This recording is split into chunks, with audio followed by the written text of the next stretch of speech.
السلام عليكم ورحمة الله وبركاته. طلابنا حبايبنا ازيكم عاملين ايه؟ طلاب اولى ثانوي بكالوريا.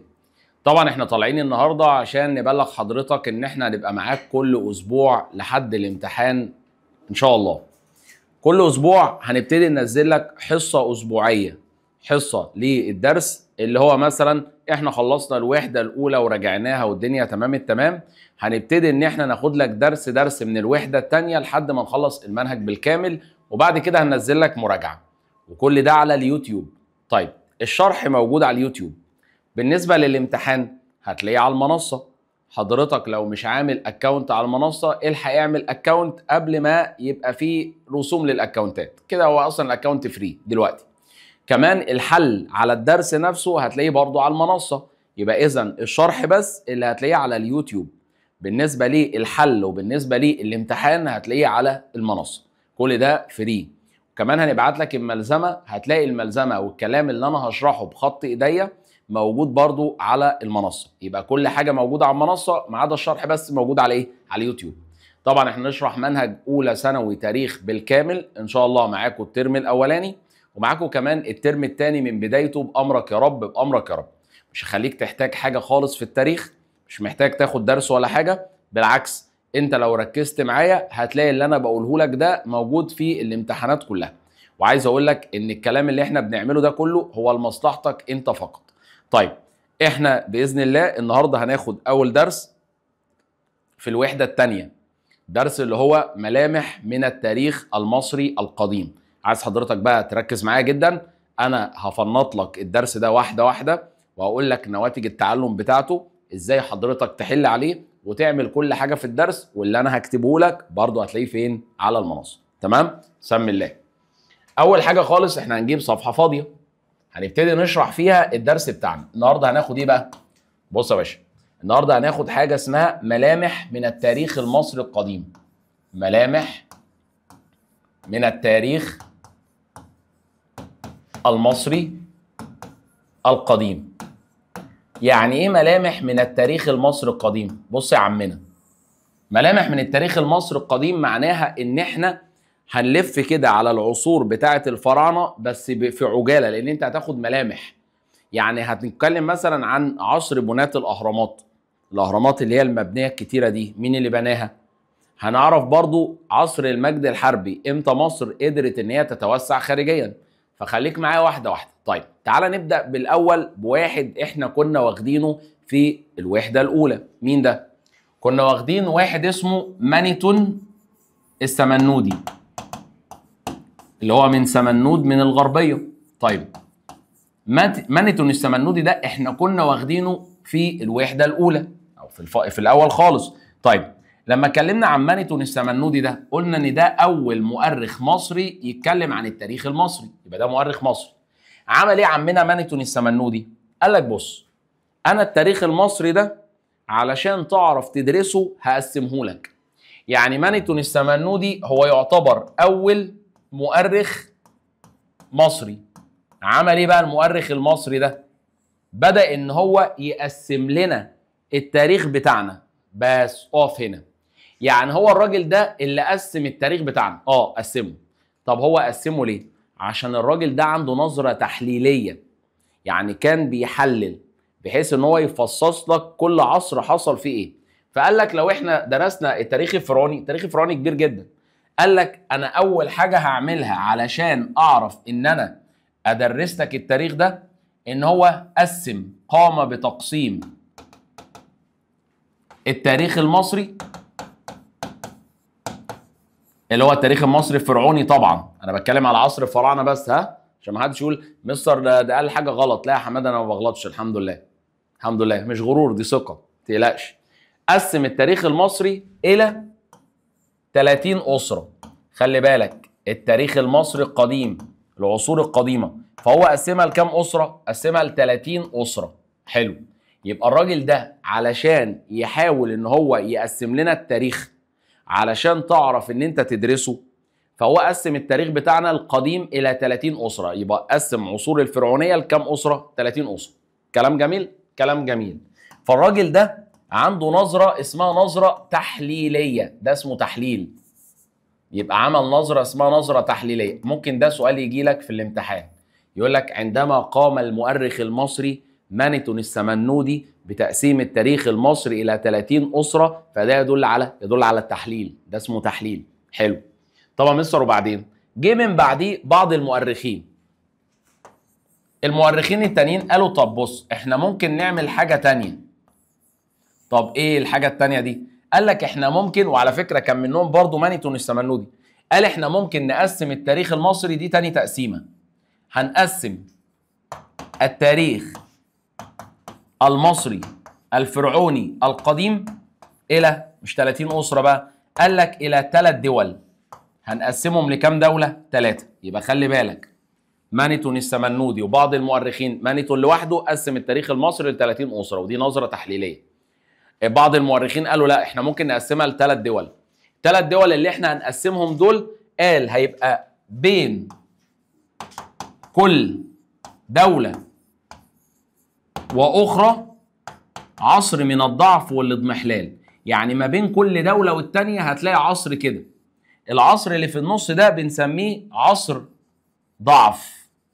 ضعف في اللغة العربية بتساوي كلمة اضمحلال. اضمحلال يعني انهيار، يعني الدولة ضعفت. يبقى ما بين كل دولة والتانية هتلاقي في النص عصر ايه؟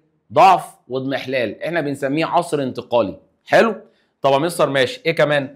قال لك كمان كل عصر من العصور اللي احنا هنتكلم عليها بها مجموعة من الأسرات، في شوية أسرات. بصوا يا جماعة، تحليل يعني نظرة تحليلية للتاريخ المصري القديم. يبقى كده مين أول واحد قسم التاريخ ل 30 أسرة؟ مانيتون السمنودي. طيب بعض المؤرخين قالوا إيه؟ لا إحنا نقسمها لكام دولة؟ 3 دول. ما بين كل دولة والتانية هتلاقي في عصر اسمه عصر ضعف وانهيار، وعصر الضعف والانهيار ده ما بين كل دولة والتانية، وكل عصر فيه مجموعة إيه؟ أسر. مستر طب ما تفهمنا يعني ايه ما بين كل عصر والتاني او بين كل دوله والتانيه عصر ضعف وانهيار؟ يعني مثلا في عندنا عصر اسمه عصر الدوله القديمه، اللي هو بنسميه عصر بناة الاهرامات. وفي عصر بعديه اسمه عصر الدوله الوسطى، اللي هو اسمه عصر الرخاء الاقتصادي. وفي عصر اسمه عصر الدوله الحديثه، اللي هو اسمه عصر المجد الحربي. ما بين كل عصر والتاني يعني في النص هنا هتلاقي عصر ضعف واضمحلال، ما بين كل عصر والتاني هتلاقي هنا عصر ضعف واضمحلال. فهمت حاجة؟ يبقى بص، ما بين كل دولة ودولة تانية في النص ما بينهم ايه؟ عصر ضعف وانهيار. فهمت؟ يبقى بين كل دولة ودولة أخرى هتلاقي في النص ايه؟ عصر ضعف وانهيار. تمام؟ طيب تعالى نبدأ بأول عصور. مصر هنبتدي بالعصور القديمة؟ لا، هنبتدي قبل القديمة. أول عصر عندنا اسمه العصر العتيق، قديم جدا، مسمينه العصر ليه؟ العتيق، أقدم حاجة خالص. يبقى أقدم العصور التاريخية اللي عندنا عصر اسمه العصر العتيق. أول حاجة في العصر العتيق هكلمك عليها. طيب إحنا هنتكلم على العصر المدة الزمنية بتاعته من إمتى لإمتى، وأكلمك على الأسرات اللي فيه. طيب العصر العتيق، تعال نشوف الأسرات اللي هي موجودة في العصر العتيق، وبعد كده نشوف الفترة الزمنية. وخلي بالك لازم تبقى عارف الفترة الزمنية عشان ممكن يجي لك عليها سؤال، لأن في ناس بتكروت الحتة بتاعت الفترة الزمنية ما بتقولش أصلا هي من كام لكام. ما ممكن أجيب لك سؤال مين أكتر عصر مر عامة أو خد فترة زمنية أطول، فطبيعي إن أنت تكون عارف. طيب الأسرات، إحنا عندنا الأسرات في العصر العتيق كانوا أسرتين، اللي هي الأسرة رقم 1 والأسرة رقم 2. كم أسرة؟ 2. يبقى العصر العتيق فيه كم أسرة؟ 2، الأسرة الأولى والأسرة الثانية بس. اختم. طيب الفترة الزمنية كانت من 3200 قبل الميلاد. مستر طب واحنا بنبتدي من التاريخ ده ليه؟ هقول لك، عشان دي حصلت فيها الوحدة التاريخية بتاعت الملك مينا. كان في وحدة قبليها سنة 4242، بس دي يا جماعة الوحدة التاريخية. طيب من 3200 قبل الميلاد لحد سنة كام يا صاحبي؟ لحد سنة 2800 قبل الميلاد. خلي بالك ان قبل الميلاد احنا بنرجع بالزمن، بنرجع لورا مش بنقدم قدام. حلو طالما لقيت قبل الميلاد. طيب هي دي كام سنة؟ 3200 لحد كام؟ 2800. كام سنة؟ مستر اطرح الرقم ده من الرقم ده يبقى كام؟ كام؟ مش عارفة؟ 400. فاشلة في البداية يا نهار اسود. 400 سنة. يبقى خلي بالك العصر العتيق لو قال لي قعد كام سنه قول له 400 سنه. خلي بالك الحتت دي مهمه، يعني ما تكروتهاش، لا والله مهمه، هو قعد بالظبط 400 سنه. طيب تعال نتكلم على اشهر الملوك والخصائص بتاعت العصر ده. اشهر الملوك، ولو في ملك مهم وعمل اعمال معينه ممكن نقولها. طيب اشهر ملك موجود عندنا هنا هو الملك مينا، او بنسميه الملك نعرمر. يبقى اشهر ملك عندنا هو الملك مين؟ مينا، اللي هو بنسميه الملك نعرمر. يبقى ما تنساش ان هو ليه اسمين، مينا هو نعرمر. حلو. يبقى كده لما يجي يقول لي العصر العتيق الاسره كام وكام؟ ولو الثاني تمام. الفتره الزمنيه من 3200 ل 2800، يعني قعد الفتره الزمنيه بتاعت العصر العتيق 400 سنه. اشهر ملك عندنا الملك مينا، او اللي هو احنا بنقول عليه الملك مين؟ نعرمر. حلو. تعال نشوف الملك مينا عمل ايه. بص يا صاحبي، اول حاجه لازم تعرفها في الملك مينا، ورقم 2 ورقم 3، مستر ده مكتوب خصائص العصر ده. ايوه انا عارف، بس انا اقول لك اعماله عامه، او هو في عصره حصلت ايه. الراجل ده واحد عمل عاصمه جديده لمصر اسمها منف. يبقى كده هو عمل عاصمه. خلي بالك عشان في حته سؤال ربط كمان شويه هنقوله حلو جدا. مينا عمل ايه؟ عاصمه اسمها ايه؟ اسمها منف. منف. حلو. منف دي اسمها من نفر، يعني لو لقيت الاسم ده والاسم ده الاثنين صح. من نفر هي منف. طيب مصر، هي منف دي دلوقتي اللي هي فين؟ منف دي اللي هي دلوقتي قريه اسمها 100 رهينه، وقريه 100 رهينه دي موجوده في الجيزه، يعني عمل العاصمه في الجيزه. حلو. خلي بالك من الحته دي. يبقى عمل عاصمه اسمها ايه؟ منف. اسمها ايه؟ منف. اسمها ايه؟ منف. العاصمه منف دي اللي هي من نفر، اللي هي في قريه اسمها 100 رهينه، و100 رهينه دي فين؟ في الجيزه. حلو. طيب انا عايز اقول لك ان هم سموها منف علشان معناها القلعه البيضاء، يعني كلمه منف دي معناها القلعه البيضاء. تمام. خلي بالك من الحتت دي عشان الحتت دي مهمه. يبقى هو عمل عاصمه اسمها منف. منف دي اللي هي من نفر اللي في قريه 100 رهينه في الجيزه اسمها القلعه البيضاء. حلو. طيب انا كمان شويه اقول لك هو عملها ليه، بس سيبها على جنب كده. ايه كمان الراجل ده عمله؟ طبعا احنا عارفين ان هو قدر ان هو يوحد القطرين. ايه القطرين دي؟ لان مصر زمان كان فيها دولتين، كان فيها اتنين. كان فيها مملكه الشمال اللي هي الوجه البحري، ومملكه الجنوب اللي هي الوجه القبلي. قدر الملك مينا يوحدهم، يعني يعمل لهم حاجه اسمها اندماج. عندنا في الجغرافيا في ثالثه ثانوي بناخد حاجه اسمها اندماج، ان هم كانوا دولتين اصبحوا دوله واحده وبيحكمهم شخص واحد اللي هو مينا. فقدر ان هو يوحد القطرين، وحد الوجه البحري. وخلي بالك الوجه البحري اللي هو الجزء اللي فوق، وعلى فكره الوجه البحري بنسميه مصر السفلى مش العليا. يبقى الوجه البحري اسمه مصر ليه؟ السفلى. تمام؟ الحته الواطيه يعني ده الوجه البحري. مصر واطيه ليه؟ ايه اللي اتلدب دي؟ لا خالص. بص، اصلا جغرافيه مصر يا جماعه، مصر عامله كده. حلو؟ مصر تنحدر من الجنوب الى الشمال، يعني مصر عامله كده. دي الدلتا. الدلتا دي هي اقل حته منخفضه في مصر، عشان كده نهر النيل ينحدر من الجنوب الى الشمال، يعني الميه بتمشي كده. الميه بتمشي كده. عشان كده الحته اللي عند سوهاج واسوان واخواتنا الصعايده اسمها الصعيد. الصعيد يعني حته عاليه. فاهم؟ فكده الدلتا او الوجه البحري اسمه مصر السفلى. طب الوجه القبلي اسمه مصر العليا. لازم تكون عارف المعلومه دي. هو وحد القطرين، الوجه البحري والوجه القبلي. والوجه القبلي ده اللي انا قلت لك عليه اسمه ايه؟ اسمه مصر العليا. مصر العليا. يبقى اسمها مصر العليا.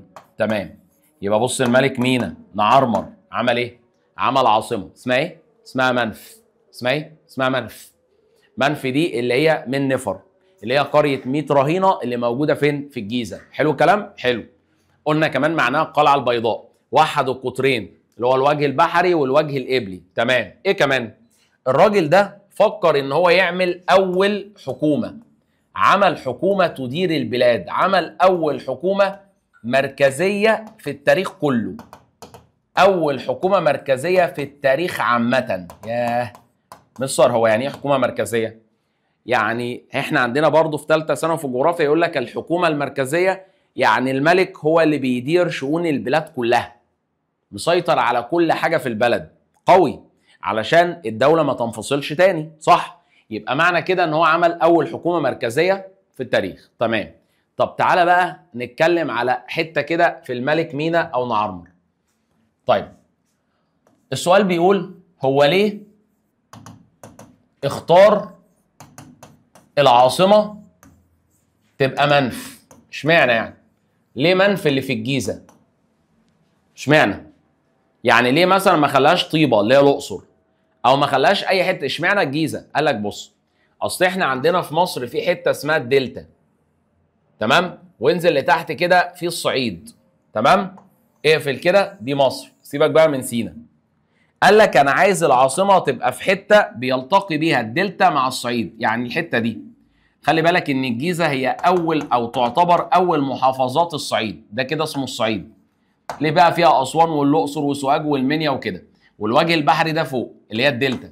فقال لك ان انا اخترت العاصمه في النص عشان اربط ما بين الصعيد وما بين الدلتا، يبقى في النص ما بينهم هما الاثنين، يعني صايع صايع، اخلي العاصمه في النص رابطه الصعيد بالدلتا، تمام؟ عشان كده هو ليه اختار العاصمه كده؟ علشان تبقى موقع متوسط ما بين حاجتين، بين الدلتا اللي هي الوجه البحري والصعيد اللي هو الوجه القبلي. يا لعيب لعيب. يبقى هو اختار كده علشان يبقى يربط ما بين الاثنين. حلو الكلام؟ حلو. طب هو برضو اختار العاصمه عشان موقعها متوسط بس؟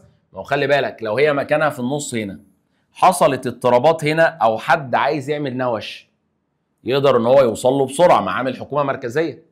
طب حد عمل نوش هنا، يقدر يوصل له بسرعه برضه، صح؟ عشان هو في النص، صح كده؟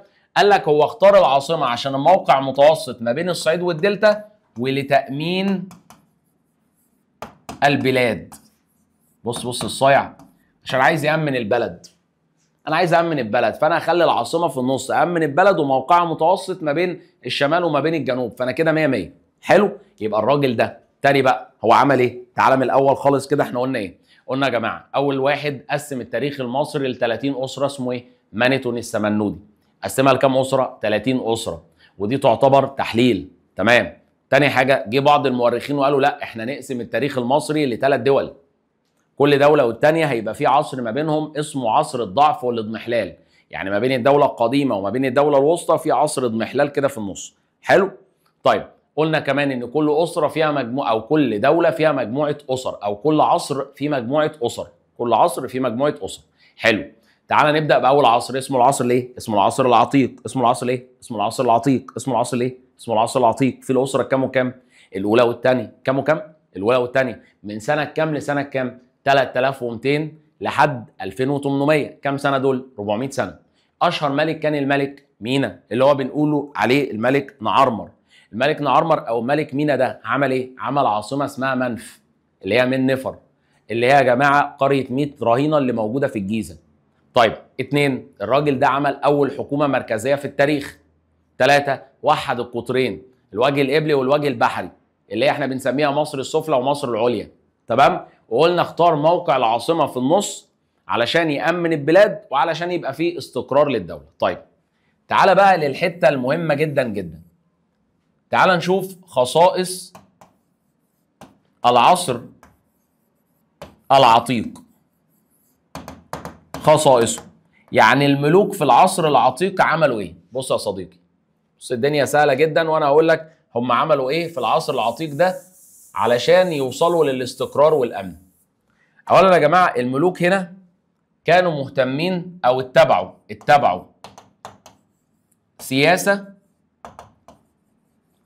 حكيمه في اداره شؤون البلاد. تبعوا ايه؟ تبعوا سياسه حكيمه في اداره شؤون البلاد. بص بقى، انا عايز ادير بلد بحجم مصر، اديرها ازاي؟ لازم تبقى السياسه بتاعتك سياسه ايه؟ حكيمه. طب حلو، ايه السياسه الحكيمه اللي هم عملوها؟ يعني المفروض ان هو بيحكم البلد، فبيحكمها بطريقه حكيمه علشان ما يحصلش حركات انفصاليه ويقعد بقى يعيدوا توحيد البلد تاني والكلام ده. اسمع يا باشا السياسه الحكيمه. رقم واحد، اول حاجه خلوا الملوك يبقى عندهم حاجه اسمها ازدواج في الالقاب. وعلى فكره دي حاجه حلوه. يعني ايه ازدواج في الالقاب؟ يعني الملك مينا مثلا، ملك مينا كان يقول لك ايه؟ الملك مينا اللي وحد القطرين ده اسمه ملك الشمال والجنوب. ايه ده يعني ايه؟ ملك الشمال والجنوب علشان انا لو قلت ملك الشمال بس، طب ما الجنوب هيزعل مني، اللي هو الصعيد هيزعل مني، ممكن يعمل حركه انفصاليه. طب لو قلت ملك الجنوب بس ممكن يزعل مني، فانا هسميه ملك الشمال والجنوب. ده اسمه ازدواج الالقاب. ودي حاجه حلوه على فكره علشان الشعب ما يحسش ان في مشكله. اصل انت لو قلت ملك الشمال بس يبقى انت كده بتكره الجنوب، يبقى احنا عايزين ننفصل. شايف الدماغ؟ يبقى خدوا حاجه اسمها ازدواج القاب. 2، بدأوا يهتموا بالاحتفالات الدينيه، يعملوا حفلات دينيه ويشترك فيها الناس اللي من الشمال ومن الجنوب عشان ما يحسوش بالفرقه. بص الصياعه، ازدواج القاب، اهتموا بالاعياد الدينيه. 3 ودي اهم، ان هم اهتموا بالمصاهره بين الشمال والجنوب. ايه مصاهره دي؟ انا عايزك تسمع كلمه المصاهره دي كويس جدا. يعني ايه المصاهره؟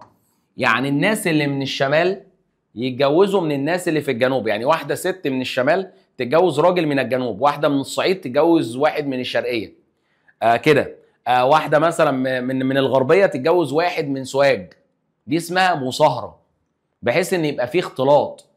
يعني بحيث ان احنا ما ننقسمش الدولتين، لا، في مصاهره، في تزاوج. يبقى مصاهره وازدواج القاب واحتفالات دينيه. انا عايزك بس تصنف لي الهدف ده. الهدف هنا يعتبر هدف ايه؟ يعني كده السياسه الحكيمه اللي هم اتبعوها دي بتحقق هدف ايه؟ فكر. فكرتي؟ ده هدف ايه؟ يعني ان انا اخليهم مزدوجين في الالقاب ويعملوا مصاهره ويتجوزوا كده من الشمال والجنوب والكلام ده؟ لا، مش هدف اجتماعي، ده هدف سياسي عشان ما يحصلش حركه انفصاليه. انا عارف انت هتقولي اجتماعي وحياه ربنا. اولا يا جماعه ده هدف سياسي. هو الهدف هنا هدف سياسي لان هم اتبعوا سياسه حكيمه، مش امور اجتماعيه حكيمه، هو سياسه. يعني انا عايز بس الناس ما تعملش عليها حركه انفصاليه ونعيد توحيد البلد تاني. طبعا مستر ماشي، خلي بالك ان خصائص العصر العتيق طبعا ان البلد كمان كان فيها حاجه مهمه جدا. الدوله كان فيها او فيها المحافظه على الاستقلال، وكان فيها امن، وفيها طمأنينه. يعني فيها كل حاجه حلوه. مين اللي بيرن؟ ماشي. يبقى استقلال وفيها امن، فيها كل حاجه حلوه. يعني مصر في الوقت ده حافظت على شخصيتها واستقلالها وامنها. طيب تعال نخش على العصر اللي بعديه. مصر اكيد بقى في عصر ضعف؟ لا، دي الحته الوحيده اللي ما فيهاش عصر ضعف. هنتكلم على عصر الثاني رقم 2، عصر الدوله القديمه. فوق لي بقى كده يابا، نعنيش كده عشان احنا هنعيد تاني من الاول. بس لما اخلص عصر الدوله القديمه ده الاول، هو اصلا مش هياخد وقت.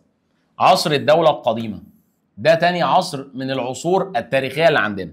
عصر الدوله القديمه ده يا صديقي بيبتدي من سنه 2800 قبل الميلاد. حلو. يخلص امتى يا مستر؟ قعد حوالي 600 سنه، يا ساتر، لحد 2200 قبل الميلاد. ياه، ده يعتبر هو اطول العصور على الاطلاق لحد دلوقتي.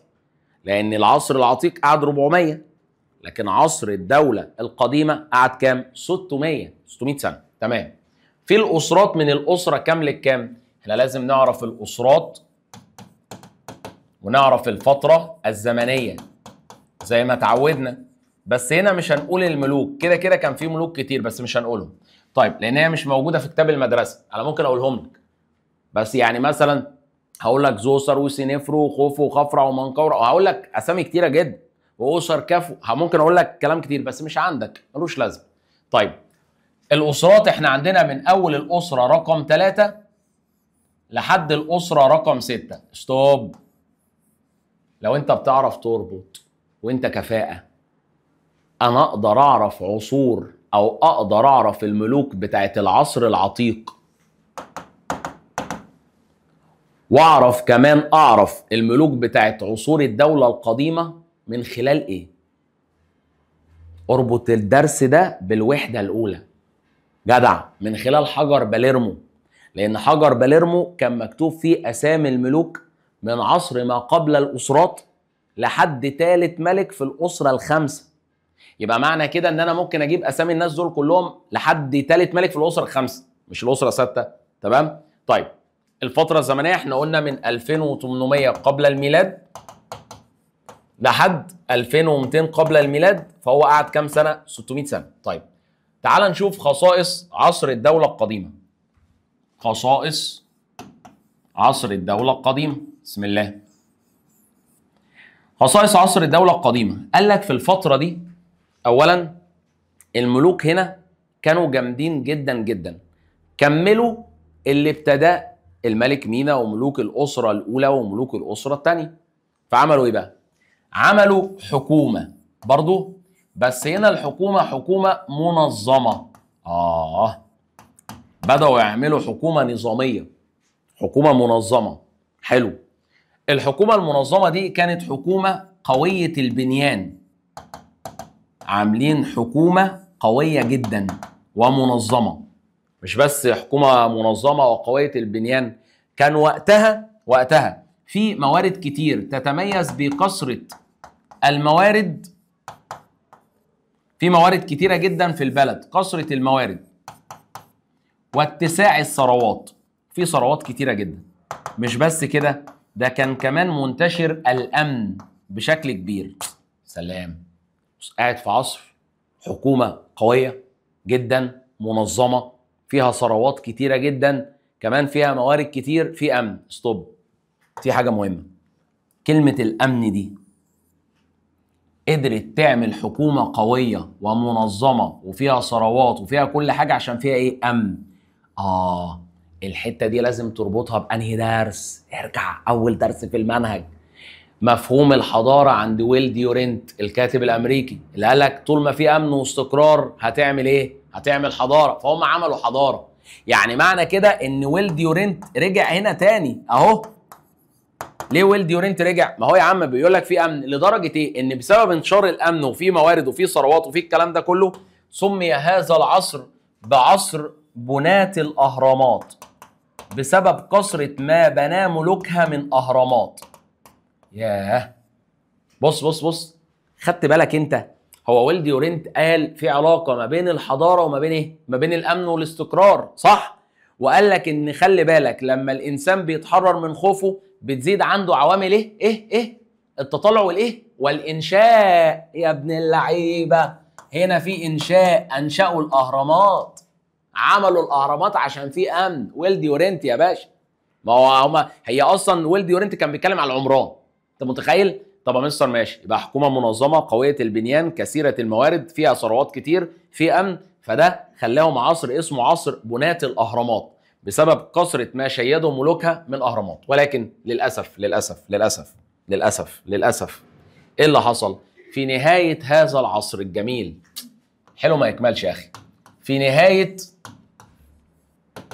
هذا العصر ايه اللي حصل؟ الناس خابت، الملوك خابت يا صاحبي. ليه؟ ايه اللي حصل؟ اتعملت اول ثوره في تاريخ مصر، كانت اول ثوره اجتماعيه في تاريخ البلاد. يعني في نهايه هذا العصر اتعملت اول ثوره، الثوره دي نوعها اجتماعيه، يعني الشعب عمل ثوره ضد الملك. انت متخيل؟ عمل اول ثوره اجتماعيه في التاريخ. ياه. يبقى بالنهايه حصل اضطراب في النهايه اهو. سبب الاضطراب قيام اول ثوره اجتماعيه في التاريخ. مستر ممكن تكلمنا على الثوره الاجتماعيه؟ هي كده كده انت هتاخدها في درس بعد كده، فانا مش عايز اشغل بالك، بس انا ممكن اقول لك ان هي اتعملت في عهد الملك بيبي الثاني. والملك بيبي الثاني ده يا جماعه حكم مصر حوالي 94 سنه، مسك الحكم وعنده 6 سنين، انت متخيل؟ ومات وعنده 100 سنه ومسك الحكم 94 سنه، فاتعملت ثوره اجتماعيه في عهد الراجل ده. تمام. بعد ما خلصنا الثوره الاجتماعيه تعالى هنخش في عصر ضعف اكيد. عصر الضعف الاول رقم 3. عصر الضعف، بدل ما نقول ضعف قلنا انتقال. عصر الانتقال الاول. الله عليا. طيب بيبتدي من سنه كام عصر الانتقال الاول ده يا صاحبي؟ تعالى كده نتكلم على الاسرات في عصر الانتقال الاول، والفترة الزمنية بتاعت عصر الانتقال الأول يمكن هي يكون أطول. إحنا عندنا أطول حاجة عصر الدولة القديمة 600 سنة، صح؟ طيب الأسرات، في من الأسرة رقم 7 لحد الأسرة رقم 10. مصر إحنا مش هنخلص الأسرات، إحنا عندنا 30 أسرة. أنتوا معايا بقى؟ إحنا وصلنا لرقم 10 أهو. الفترة الزمنية من كام لكام؟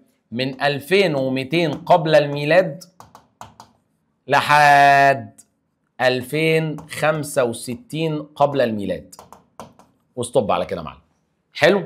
طب ايه اللي حصل يا مستر؟ اتعملت اول ثوره اجتماعيه في التاريخ، صح؟ صح يا مستر. وبعدين ايه اللي حصل؟ اقول لك. في الفتره دي ده اللي حصل بالترتيب، وخليك ماشي معايا عشان تعرف الانتقال بيحصل ازاي. 1، ضعف سيطره الملوك على البلاد. الملك بقى هفق، مش عارف يسيطر على البلد. الملك بقى ايه؟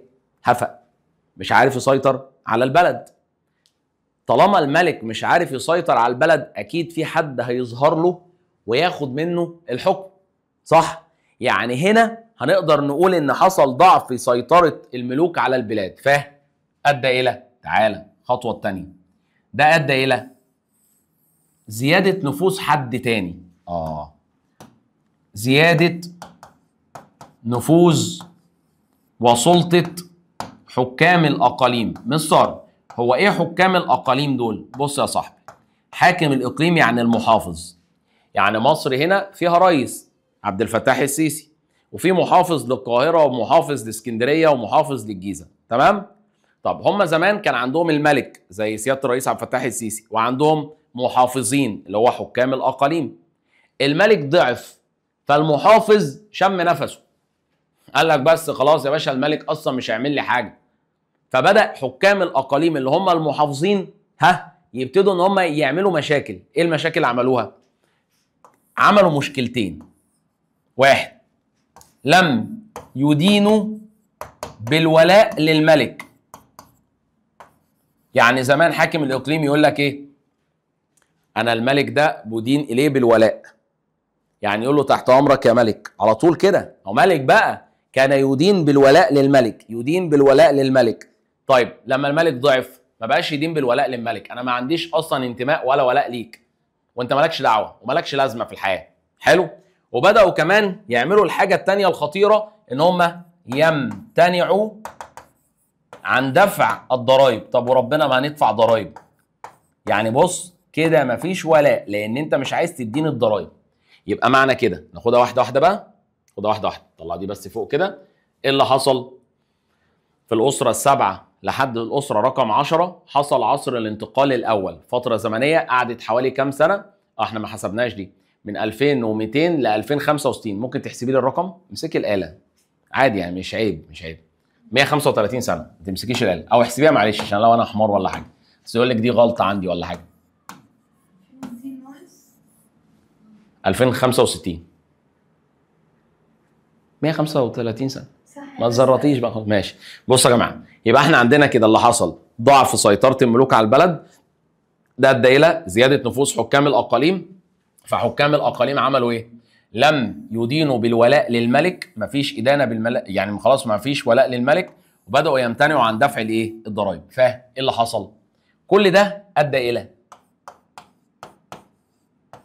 عدم الاستقرار. بس لا، واضطراب الامن في البلد. طالما مفيش امن زي عمنا ولدي ورنتي لما قال، يبقى مفيش حضاره يا صاحبي ولا في بناء. ما بقاش في استقرار وحصل اضطراب للامن. فبدأ ينتشر بعد الكلمتين دول كلمه لازم تكتبها. انا مفيش استقرار ومفيش امن، يبقى في ايه؟ شاطر. هيبقى في الحاجه اللي انت مستنيها اللي هي الفوضى. مش فوضى بس، استنى. طالما في فوضى في البلد اعرف كده ان هتهمل القوانين، محدش هيمشي بالقوانين اللي الدولة حطاها طالما في فوضى. على فكرة يا جماعة الثورة الاجتماعية دي عاملة زي ثورة 25 يناير بالظبط، شبهها. يعني انت لو فكرت معايا نفس ثورة 25 يناير. بص، ضعف سيطرة الملوك على البلد، حسني مبارك خلاص كان مش عارف يسيطر على البلاد، فزاد نفوذ حكام الأقاليم. بس كان الاختلاف ان الشعب هو اللي زاد نفوذه، لم يدينوا بالولاء للملك وامتنعوا عن دفع الضرائب. الدوله كان عندها عدم استقرار ومفيش امن، حصلت فوضى، ما بقاش فيه قوانين. فلما ما يبقاش فيه قوانين هتنتظر ايه؟ هينتشر اعمال السلب والنهب، كله بيسرق كله، كده كده مفيش قوانين، انتشرت اعمال السلب والنهب. بصوا يا جماعه بص الدوله اللي كانت بنات اهرامات والملك نعرمر كان في العصر العتيق خارب الدنيا، وملوك العصور القديمه كانوا من الاسره الثالثه الاسره السادسه نافخين الدنيا وعاملين يبنوا اهرامات وخاربين الدنيا وحكومه قويه البنيان. عصر الانتقال حصل ايه؟ تاني كده ضعف سيطره الملوك على البلاد، زاد نفوذ حكام الاقاليم، لم يدينوا بالولاء للملك، امتنعوا عن دفع الضرائب عشان ندفع ضرائب يابا، فحصل عدم استقرار للامن وحصل اضطراب للامن، فانتشرت الفوضى والناس اهملت القوانين فانتشرت اعمال السلب والنهب في البلاد. تمام. وبعدين يجي عصر جديد. بص ما تقفلش، كل ما الدنيا تضيق ان شاء الله ربنا هيفرجها. ربنا فرجها من وسع في الحاجه رقم 4 اللي انا هكتب لك عليها، اسمها عصر الدوله الوسطى. ربنا هيفرجها هنا خلاص. الفرج، بص كل حاجه بتبوظ الحمد لله بتتلحق، ما تقلقش. عصر الدوله الوسطى ده اولا ليه اسم، بس تعال نشوف الاسرات اللي موجوده فيه، وبعد الاسرات لازم نتكلم عن الفتره الزمنيه. يا جماعه انا بقلق جدا من حته الفتره الزمنيه دي اللي هيسالك فيها. انت لحد دلوقتي مين اعلى، مين اكتر رقم شفناه؟ هل العصر العتيق؟ العصر العتيق كان كام سنه؟ فاكره؟ شاطره 400. طب عصر الدوله القديمه 600. طب عصر الانتقال الاول 135. اسمعي ده بقى عشان ايه تعرفي الفرق كام. طيب وانت امسكي الاله عشان تعرفي الفرق كام. عصر الدوله الوسطى كان فيه الاسره رقم 11 والاسره رقم 12 بس، يبقى عصر الدوله الوسطى هم 2 11 و12. الفتره الزمنيه احنا وقفنا عند 2065. طب يا مستر لحد كام؟ بص بقى لحد 1775. ممكن تحسبي لي دي كام؟ يا ولد اللهم صل على النبي، دي بالآلة ولا من غير آلة؟ بدماغك؟ استحالة، وربنا استحالة. ماسكة الآلة. ماشي. كده يا جماعة هم 290 سنة، يفضل برضو عصر الدولة القديمة هو أعلى حاجة. طيب إيه اللي حصل هنا؟ تعال أقول لك. أولا عصر الدولة الوسطى يعرف باسم عصر الرخاء الاقتصادي. عصر إيه؟ الرخاء الاقتصادي. عصر إيه؟ الرخاء الاقتصادي. طب عصر الدولة القديمة كان اسمه عصر إيه؟ يا ولد عصر بناة الأهرامات، بنينا أهرامات كتير قوي، صح؟ طيب مين الملوك اللي هنا؟ صلى على النبي بقى. أشهر الملوك في العصور أو عصر الدولة الوسطى. اوعى تقول عصور وسطى. عصور وسطى دي حاجة، وعصر الدولة الوسطى الفرعوني دي حاجة تانية.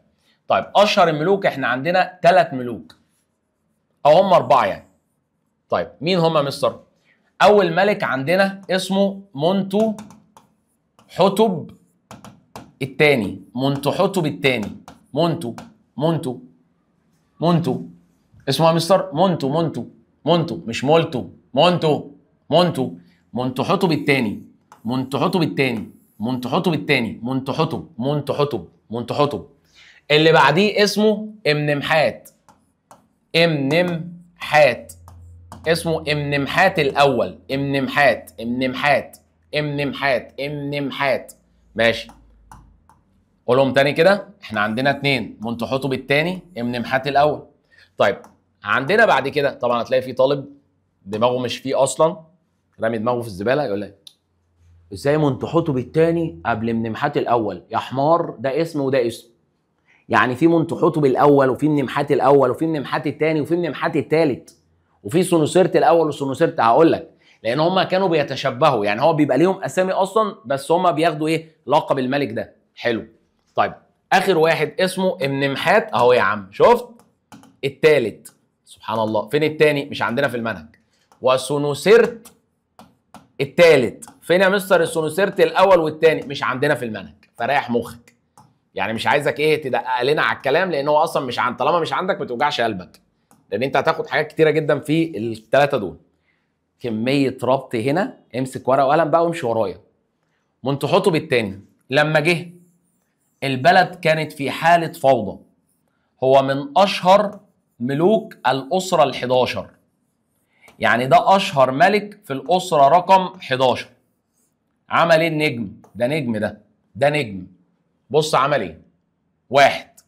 البلد كان فيها فوضى فأعاد توحيد البلاد.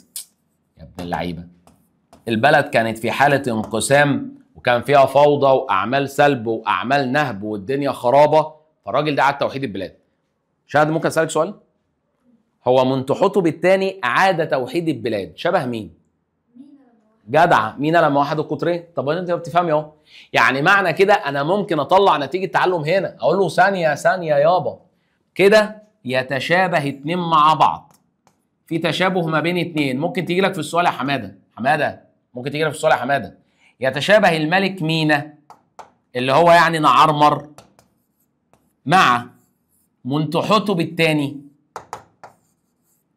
في ايه؟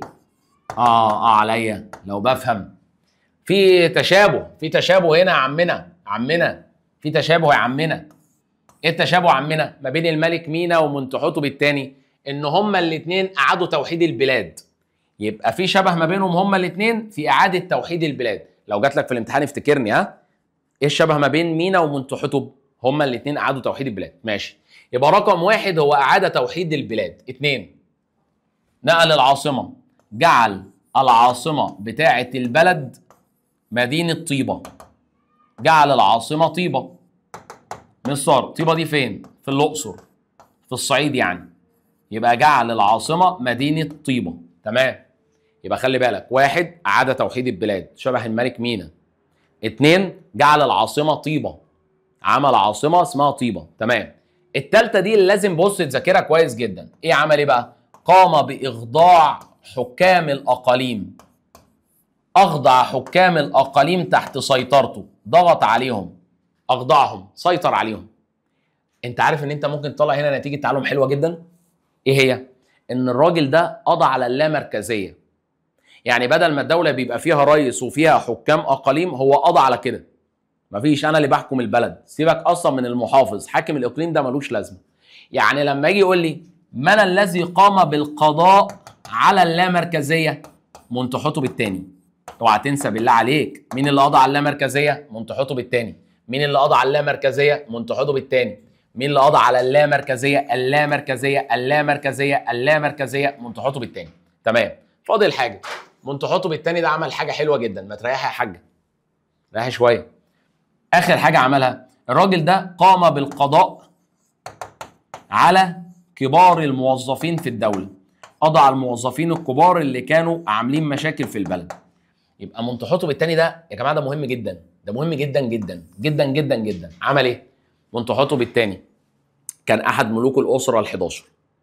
1 اعاد توحيد البلاد فهو شبه الملك مينا. 2 تاني حاجه، الراجل ده جعل العاصمه مدينه طيبه اللي هي الاقصر. رقم 3 الراجل ده اخضع حكام الاقاليم، يعني قضى على اللامركزيه. رقم 4 قضى على كبار الموظفين في الدوله. تمام. تعال عند الملك اللي بعده، البرنس امنمحات الاول.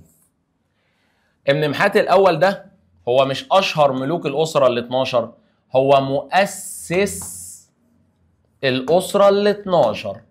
يبقى لما اجي اقول لك مين اللي اسس الاسره ال12؟ امنمحات الاول يا حماده. اللي اسس الاسره ال12 امنمحات الاول يا حماده. امنمحات الاول هو اللي اسس الاسره رقم 12 يا حماده. تمام. عمل ايه بقى امنمحات الاول ده؟ بص يا عمنا، نقل العاصمه، ما تهدوا يا جدعان بقى انتوا، هي لعبه. نقل العاصمه من مدينه الى مدينه، وهقول لك ايه سببه. هو على فكره ليه سبب، هو مش بينقل العاصمه كده بهبل. امنمحات نقل العاصمه من مدينه، كانت العاصمه طيبه، اللي خلى العاصمه طيبه كان منتحتب الثاني، هو نقلها خلاها مدينه اسمها، بص هنكتبها هنا بخط ملحوظ كده عشان تشوفها واقول لك دي فين. مدينه اسمها اثيت تاوي. اثيت تاوي، اثيت بالسه، اثيت تاوي. في ناس تقول اسيتاوي، اسيتاتاوي، اسمها اثيت تاوي، اثيت تاوي. طيب ايه اثيت تاوي دي؟ اثيت تاوي دي يا جماعه هي قريه اسمها قريه الليشت، ودي موجوده في العياط والعياط دي موجوده في الجيزه برضو. ايه ده ايه ده ايه ده ايه ده انا عندي تشابهات. استنى يا حماده، في تشابهات يا حماده. في ملك برضو حط العاصمه ناحيه الجيزه. مين هو؟ مينا. كان في قريه ميت رهينه في الجيزه عشان بس يبقى في النص ما بين الدلتا والصعيد. مستر وده عمل كده برضو يعني عشان تبقى في النص؟ ده عمل كده علشان هو كان عايز يقرب من الحته اللي فيها زراعه اكتر. يعني الراجل ده عايز يبقى قريب من الدلتا لان الدلتا فيها اراضي زراعيه اكتر. من اجل التوسع الزراعي كان عايز يتوسع في الزراعه، فعلشان كده خلى العاصمه قرب الدلتا، مش في الصعيد بقى، مش في طيبه. طب يا مستر ده احنا عندنا حته رابطه هتعجب. فيونكه. دي فيونكه. ثانيه واحده، ممكن اكتبها هنا. ايه الشبه بين مينا، منتحتب الثاني، ابن محات الاول؟ عارف لو قلت كلهم قعدوا توحيد البلاد انت جحش. اللي قعد توحيد البلاد مينا ومنتحتب بس. ايه الشبه ما بين الثلاثه؟ تعرفي تجيبيه؟ انا عارف انت مش متخصصه في التاريخ ولا انا. يقول لك اي حد بتاع جغرافيا بقى يشتغل تاريخ. اقولها لك انا. هم الثلاثه يا جماعه بداوا ان هم يعملوا عواصم اداريه جديده. يعني يعملوا عواصم جديده. كلهم عملوا عواصم كلهم. يعني خلوا المركز بتاع الحكومه المركزيه مدينه جديده. يعني مثلا هم كلهم عملوا عواصم اهو، او مش عملوا عواصم، خلوا العواصم في اماكن تريحهم هم. يعني مينا مثلا عمل العاصمه منف عشان يبقى مكانها في النص. منتحتب الثاني خلاها طيبه اللي هي في الاقصر. ابن محات الاول خلاها اثيت تاوي اللي هي قريه الليشت اللي هي موجوده فين؟ في الجيزه. يبقى هم الثلاثه يا جماعه بيتشابهوا في ان هم عملوا مركز دي الحكومه المركزيه اللي هو يعني العاصمه يعني.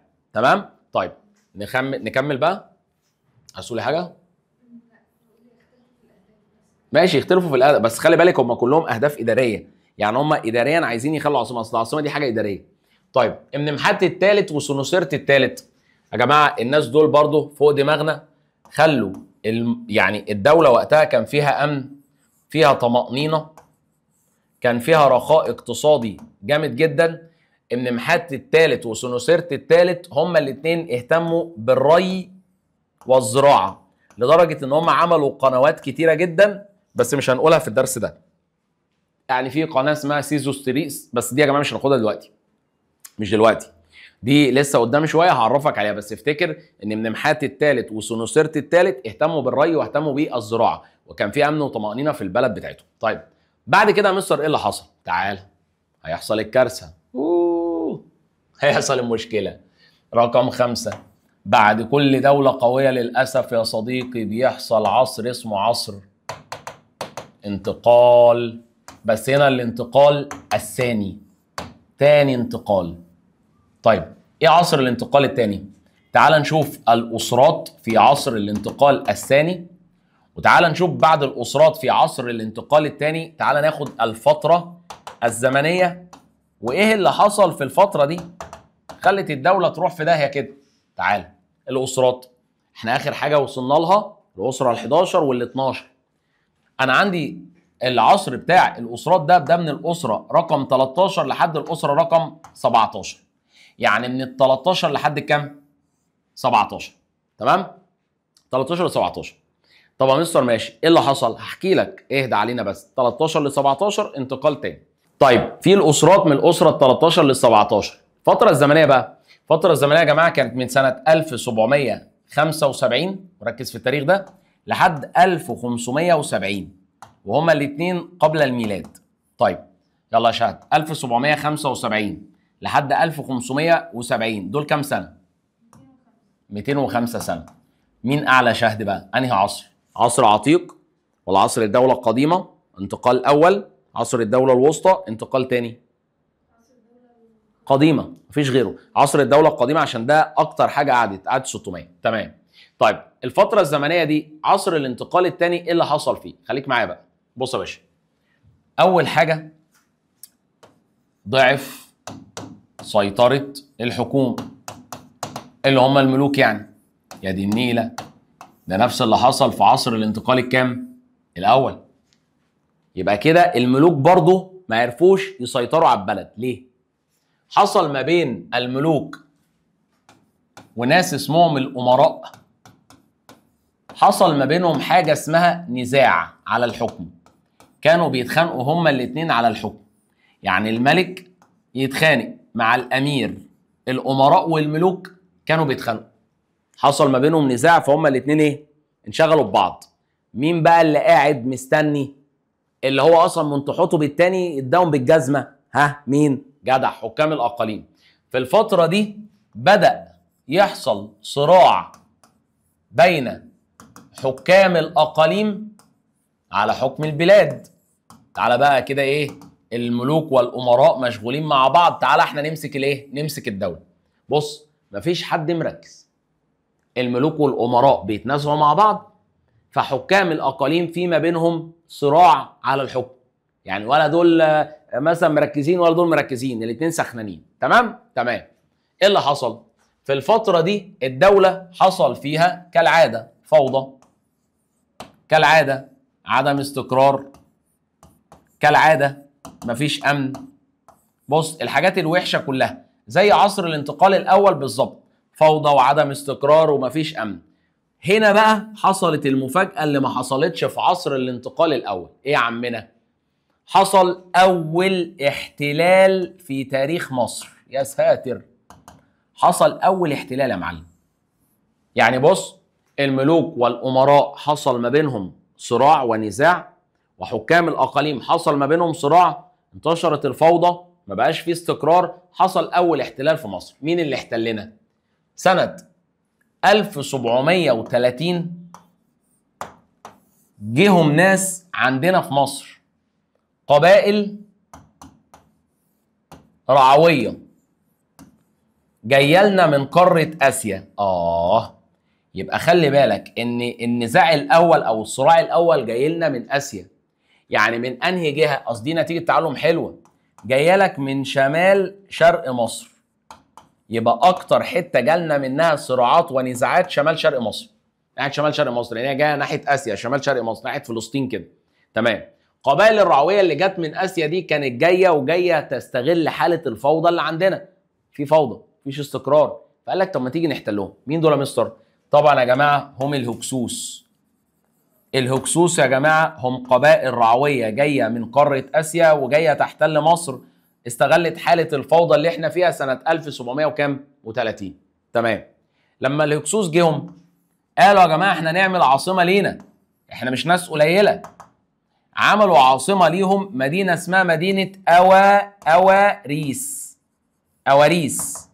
مصر، هي فين اواريس دي؟ مصر احنا خدنا عواصم كتير، ولا كتير ولا حاجه. منف بتاعت مينا، بس انا هريح لك الدنيا. منتحوت بطيبه اللي هي الاقصر. بعد كده عندنا منمحات الاول اسيد تاوي اللي هي قريه الليشت اللي في الجيزه. كده 3. العاصمه الرابعه عاصمه الهكسوس، مدينه اسمها اواريس. مدينه اواريس دي حته اسمها تل الضبعه، وخلي بالك ان دي موجوده في فقوس في محافظه الشرقيه. يعني خلي بالك ان العاصمه بتاعه الهكسوس دي موجوده في شرق الدلتا.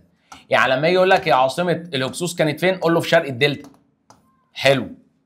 جيهم قعدوا عندنا واستغلوا حاله الفوضى، وكان اول احتلال لمصر. خلي بالك ده ممكن يجي لك سؤال يقول لك ايه؟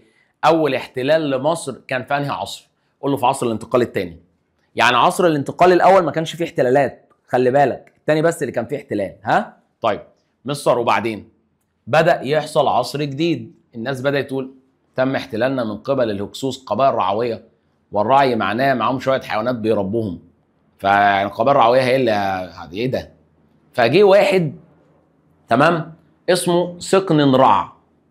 وسقن رع ده يا جماعه هو اول واحد قاد الكفاح ضد الهكسوس. اي نعم هو مش مكتوب عندك في كتاب، بس لازم تبقى عارف ان سقن رع هو اول واحد قاد الكفاح ضد الهكسوس. ومن بعديه امراء طيبه، طيبه اللي هي الاقصر، امراء مدينه طيبه هم اللي بداوا ان هم يكافحوا ضد مين؟ ضد الهكسوس. منهم سقن رع والملك العظيم اللي احنا هنتكلم عليه الملك احمس. ركز بقى يا باشا معايا كده. العصر الجديد رقم 6 عصر الدولة الحديثة. العصر الدولة الحديثة يعجبك قوي. العصر ده لازم تعرف الأسرات اللي فيه، لازم تعرف الفترة الزمنية. في الأسرة كام وكام؟ في الأسرة 18 والأسرة 19 والأسرة 20 يا معلم. 18 19 20 ده عصر الدولة الايه؟ الحديثة. عصر الدولة الايه؟ الحديثة اللي هي 18 19 20. مسمين العصر ده مسمينه عصر المجد الحربي. عصر ايه؟ المجد الحربي. هقول لك ليه. بس تعال نقول الفترة الزمنية. الفترة الزمنية من 1570 لحد 1098 قبل الميلاد. كم سنة دول يا شهد؟ 400 كم؟ 472 سنة. مين أكتر فترة زمنية؟ عصر الدولة القديمة عشان هو لو جالي. تمام. يبقى دي الفترة الزمنية من 1570 ل 1098. تمام؟ طيب إيه اللي حصل؟ بص يا باشا. هنا اهتموا ببناء جيش قوي، يعني هنا الأسرة ال 18 وال 19 وال 20 عملوا جيش. مش أي جيش، ده عملوا جيش قوي جدا. حلو. الجيش القوي ده قدروا إن هم يعملوا بيه حاجتين في البلاد. يعملوا أمن داخلي وأمن خارجي للدولة، وإن هم كمان يعملوا أول إمبراطورية لينا، يعني نتوسع خارجيا ونروح إحنا نحتل الدول. سبحان الله، كنا محتلين، هنروح بقى إحنا نحتل دول بقى. طيب مين الملوك اللي عندنا؟ بص بقى، دول أكتر ملوك عامة. واحد، الملك أحمس. خلي بالك سقننرع هو أول واحد كافح ضد الهكسوس مش أحمس. اتنين، تاني ملك اسمه ملك تحتمس الثالث. مصر مش كان في واحد اسمه تحتمس؟ لا، اسمه سنوسرت الثالث. ركز يا حماده في الاسامي. ثلاثة، عندنا الملك الثالث اسمه الملك رمسيس. بس خلي بالك ان في رمسيس تاني وفي رمسيس ثالث. ده رمسيس الثاني، الثالث ده لسه مش هنتكلم عليه دلوقتي. طيب عندنا رقم 4 ملكة، الملكة حتشبسوت. حتشبسوت. رقم 5 الملك بتاعنا الجامد جدا اخناتون. رقم 6 اللي هنختم بيه الملك اسمه ملك حور محب. حور محب. طيب واحده واحده بقى، سمي الله، ما تسرحش، الدرس جميل جدا مفيش حاجه صعبه، التاريخ ده سهل جدا اصلا. طيب الملك احمس، الراجل ده اول حاجه عمل ايه؟ طبعا انتوا كلكم عارفين يا جماعه ان احمس هو اللي طرد الهكسوس، بتاخدها تقريبا من اولى ابتدائي. يعني كل شويه تبقى عارف ان احمس طرد الهكسوس من مصر، احمس طرد الهكسوس من مصر، خلاص يعني معروف. يبقى احمس ده اللي طرد الهكسوس من مصر اهو. قاد الكفاح ضد الهكسوس مع ابوه اللي اسمه سقننرع. يا جماعه ما حدش ينسى سقننرع ده. سقننرع ده هو اول من قاد الكفاح ضد الهكسوس، النبي ما تنسوا. طيب احمس ده لما قاد الكفاح هو اللي قدر يطرد الهكسوس من مصر، ده اللي طرد الهكسوس من مصر. تمام.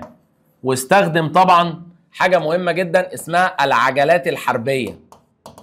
مصر ايه العجلات الحربيه دي؟ بص يا صاحبي عشان تعرف ان انا مميزك، بس انا اصلا عامل عجله حربيه ليا، بص كده اهي، دي عجله حربيه، هي دي العجلات اهو. يلا يا عم مميزك والله، دي عجلات حربيه. انا احمس اهو، تمام؟ احمس زهران. انا اسف. بصوا يا جماعه، يبقى احنا عندنا كده، احنا عندنا الملك احمس هو قاد الكفاح ضد الهكسوس وهو اللي طرد الايه؟ الهكسوس من مصر. والراجل ده كمان عمل بعض الاصلاحات الداخليه، صلح شويه حاجات كده جوه البلد، عمل اصلاحات داخليه. تمام. بنسميه عصر المجد الحربي، عندنا جيش جامد جدا وعملنا عجلات حربيه وخربنا الدنيا. طيب الملك تحتمس الثالث من اقوى ملوك عصر الدوله الحديثه. ده بقى ده الفجر بتاعهم بقى. ليه؟ الراجل ده عمل حاجتين اتنين. اول حاجه ان هو عمل امبراطوريه، عمل امبراطوريه واسعه جدا، ضم دول كتيره لينا، يعني احتل دول كتيره. يعني لما يجي يقول لك مين اللي عمل لمصر امبراطوريه؟ لا تحتمس، عمل امبراطوريه واسعه جدا. طيب ليه هو انتصر على مين؟ قدر ان هو ينتصر على امير قادش. قادش دي يا جماعه اللي هي سوريا. بص عشان انت برضو وانت بتذاكر، هو انتصر على امير قادش. امير قادش اللي هو امير دوله سوريا. قادش دي اللي هي سوريا.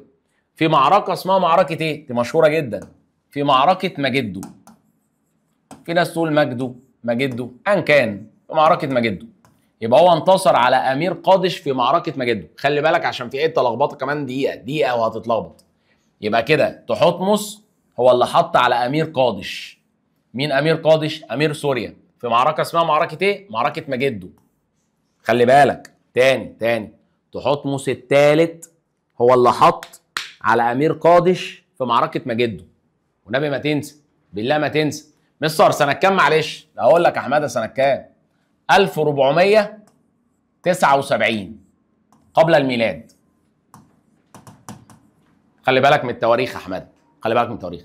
1479 قبل الميلاد هو قدر ان هو يحط على امير قادش في معركه مجدو. يبقى لما يجي يقول لي مين اللي حط على امير قادش، اوعى تقول له رمسيس، تحتمس الثالث. معركه مجدو دي كانت مين اللي عاملها؟ تحتمس الثالث. مين اللي عمل امبراطوريه واسعه؟ تحتمس الثالث. اما رمسيس عمل ايه؟ تعال. رمسيس ده قدر ان هو ينتصر على الحيثيين في معركة قادش. يا دي الخرا يا مستر، ما انت لسه قايل قادش فوق يا حمار يا حمار حمار. هنا المعركة اسمها معركة قادش، المعركة اسمها كده. دي المعركة هنا اسمها معركة مجدو. يعني انا عندي معركتين، معركة مجدو دي حاجة ومعركة قادش دي حاجة. معركة مجدو كانت ما بين تحتمس وامير قادش. حلو. طب يا مستر معركة قادش كانت ما بين رمسيس الثاني مع ملك الحيثيين. مستر ايه الحيثيين دول؟ الحيثيين دول يا جماعه اللي هم حكام بلاد الشام، اللي هي سوريا ولبنان وفلسطين والاردن. طب يا مستر سؤال يا مستر معلش، هو المعركه دي كانت سنه كام؟ سنه 1200. ركز في التاريخ. 74 يا حماده قبل الميلاد. 1274 قبل الميلاد. طب يا مستر هو لما انتصر عليهم عمل ايه؟ بص يا صاحبي، بص، هو حصل ما بينهم معارك كتيره. في بعض الكتب التاريخيه بتقول لك لا ما حدش انتصر على الثاني، ده كان بيكسبه مره وده بيكسبه مره، فما انتصروش على بعض يعني. تمام. ولكن يعني الحاجه اللي احنا عايزينها في المنهج ان بعد ما خلص المعركه دي عملوا مع بعض اول معاهده سلام في التاريخ. يبقى اللي عمل اول معاهده سلام في التاريخ كان الملك رمسيس الثاني مع ملك الحيثيين. طيب خش على اللي بعده. خلي بالك، ارجع كده ارجع كده ارجع كده. محموس ده قائد حربي، يعني ليه أهمية في الجانب العسكري، وتحتمس جانب عسكري، ورمسيس الثاني جانب عسكري. نيجي بقى للعسل حتشبسوت، مش جانب عسكري. أما ده جانب إيه؟ جانب اقتصادي. ليه عملت إيه؟ بص، حتشبسوت دي هي اهتمت بالجوانب الاقتصادية أكتر مش بالجوانب الحربية. يعني دي بقى قالت لك لا بره عني بقى، يعني أحمس طرد الهكسوس من مصر. تمام؟ وجه عمنا تحتمس قضى على أمير قادش في معركة مجدو، وجه عمنا رمسيس الثاني قضى على الحيثيين في معركه قادش. سيبونا بقى نعمل علاقات بقى. بدات ست الكل دي تعمل علاقات تجاريه، والعلاقات التجاريه اللي عملتها، عملت علاقات تجاريه مع دول في قاره اسيا ومع دول في قاره افريقيا.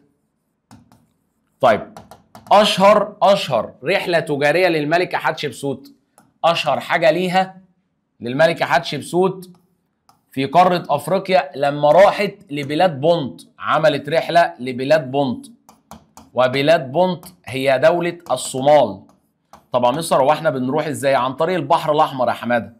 يعني استخدمنا البحر الأحمر عشان نوصل لبلاد بونت اللي هي الصومال، وجبنا من هناك بخور وعجب وخربنا الدنيا. يبقى احنا استوردنا حاجات. يبقى خلي بالك ان حتشبسوت اهتمت بالجانب الاقتصادي مش العسكري. عملت علاقات تجاريه مع اسيا وافريقيا. افريقيا زي بلاد بونت. نيجي لعمنا اخناتون، ده يا باشا بقى مش في دماغه حاجه، ده طراوه. ده ما اهتمش ولا بالجانب الاقتصادي ولا بالجانب العسكري، اهتم بالجانب الديني. اهتم بالدين. ليه؟ عمل ايه؟ كان الفراعنه يا جماعه بيعبدوا حاجات كتيره جدا. يعني بيعبدوا مثلا القوه، يحبوا يعبدوا الحاجات اللي هي القويه. يا اما حاجات طبيعيه يا اما حاجات فيها قوه. يعني مثلا يعبد التعبان، الثعبان الكبرى مثلا، عشان في قوه وفي سم وفي مش عارف ايه. يعبد بعض الكواكب والنجوم، يعبدهم، يعني يعبد نجم الشمس مثلا. فاخناتون دول قال لهم يا جماعه احنا عايزين نعمل اله واحد، سيبك بقى من كثره الالهه. فاخناتون لما جه عمل اول ثوره، بس مش اجتماعيه. اول ثوره اجتماعيه حصلت امتى؟ في اواخر عصر الدوله القديمه اللي هي بتاعت الملك بيبي الثاني. طيب، عمل اول ثوره دينيه في التاريخ، والثوره دي كانت تدعو لعباده اله واحد. يا جماعه احنا عايزين نعبد اله واحد. هنا في عباده التوحيد، يعني هو كان عايز الناس كلها توحد الاله، وهو الاله اتون، لدرجه ان هو عمل عاصمه جديده اسمها اخيتاتون. اخناتون اخيتاتون، رايق، لعباده يا جماعه الاله اتون، الاله الواحد. هما كان عندهم اله واحد اللي هو الاله اتون، عايز الناس كلها تعبده. طبعا عشان هو بدا يجبر الناس على عباده اله واحد، فالناس عملت ايه؟ طب انا مش عايز اعبد. يعني تخيل مثلا حد دلوقتي بيقول لك ايه، يلا يا جماعه استغفر الله العظيم في اللي انا اقوله ده، كل المصريين يا جماعه يعبدوا المنبه، يعبدوا المنبه ده، تمام، او يعبدوا القلم ده. هل كل المصريين هيوافقوا؟ لا طبعا. في ناس تقول لك ايه يا عم انت عبيط، نعبد قلم؟ احنا بنعبد الله يا عم. لا هتعبدوا مش عارف ايه القلم الواحد، احنا عندنا قلم واحد لازم نعبده كلنا، تمام. فتقول يا عم لا. هنا هتنتشر حاجه واحده، الفوضى. يعني الراجل ده بسبب الثوره الدينيه انتشرت حاجه اسمها الفوضى وعدم الاستقرار. يا دي النيله علينا وعلى سنيننا السوداء. لان هو كان عايز يجبر الناس ان هم يعبدوا اله واحد، ولا طب افرض هو مش عايزين يعبدوه. فجه الملك اللي بعديه الله يكرمه، ده اللي كويس بقى اللي فيهم، عمل ايه؟ حور محب لهم، تعالوا انتوا هتعملوا لي فوضى.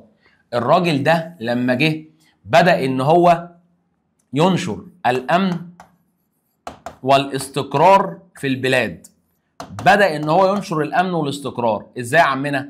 قال لك بعد الفوضى الدينيه، بعد الفوضى اللي عملتها الثوره الدينيه بتاعت اخناتون، يبقى بدا ان هو ينشر الامن والاستقرار بعد الفوضى اللي عملها مين؟ اخناتون. طب يا مستر عمل ايه يعني؟ بص، هو عمل حاجه مش حلوه قوي. بدا ان هو يصدر القوانين ويصدر التشريعات بهدف اعاده الامن والاستقرار في البلاد، وفعلا قدر ان هو يعمل كده. مستر طب وايه الوحش في ان هو يصدر قوانين وتشريعات؟ ثانيه واحده يا حماده، ثانيه واحده. هو حور محب ده كان ملك صح؟ ملك يعني الرئيس. هل الرئيس هو اللي بيحط القوانين؟ لو قلت اه انت جحش. عندنا في البلد 3 سلطات يا حماده: سلطه تنفيذيه اللي هو الرئيس، وسلطه تشريعيه اللي هي بتحط القوانين، وسلطه قضائيه، تشريعيه وقضائيه. القضائيه دي اللي بتحكم. ما ينفعش الرئيس يبقى معاه ال3. يعني انت عمرك شفت مثلا سياده الرئيس عبد الفتاح السيسي هو اللي بيحكم على الناس بالاعدام؟ هو اللي بيحط القوانين؟ لا طبعا. اللي بيحط القوانين مجلس الشعب. ما احنا مجلس الشعب ده ايه لازمته في الحياه؟ يحط قوانين. حلو. يعني الراجل ده عمل حاجه وحشه جدا، ان هو ايه بقى؟ الراجل ده الغى الفصل بين السلطات. الراجل ده في عصره ما كانش فيه فصل بين السلطات. يعني الراجل ده تدخل في السلطه التشريعيه. يعني لما يجي يقول لك مين اللي اتدخل في السلطه التشريعيه، قول له حور محب. هو اللي اتدخل في السلطه التشريعيه لان هو بدا يصدر قوانين وتشريعات، ودي حاجه ما ينفعش يعملها. طيب كده يا مستر خلصنا؟ لسه حماده، اخر عصر حماده، اخر عصر، نشد كده معايا، ده احنا لسه نراجع. العصر الاخير، العصر المتاخر. العصر المتاخر هو من الاسره كام يا عمنا؟ باينه بقى، من الاسره رقم 21 يا حماده لحد الاسره كام يا حماده؟ 30 يا حماده. مستر الفتره الزمنيه والنبي يا مستر الحقني بيها، يمكن دي اطول فتره. تعال نشوف الفتره الزمنيه. اخر حاجه وقفنا عندها كانت سنه 1098 قبل الميلاد.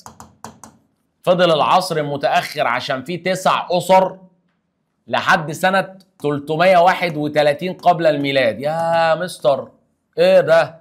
ايه الرقم ده؟ طب معلش ممكن تقولي لي كده كام سنه؟ 767 سنه.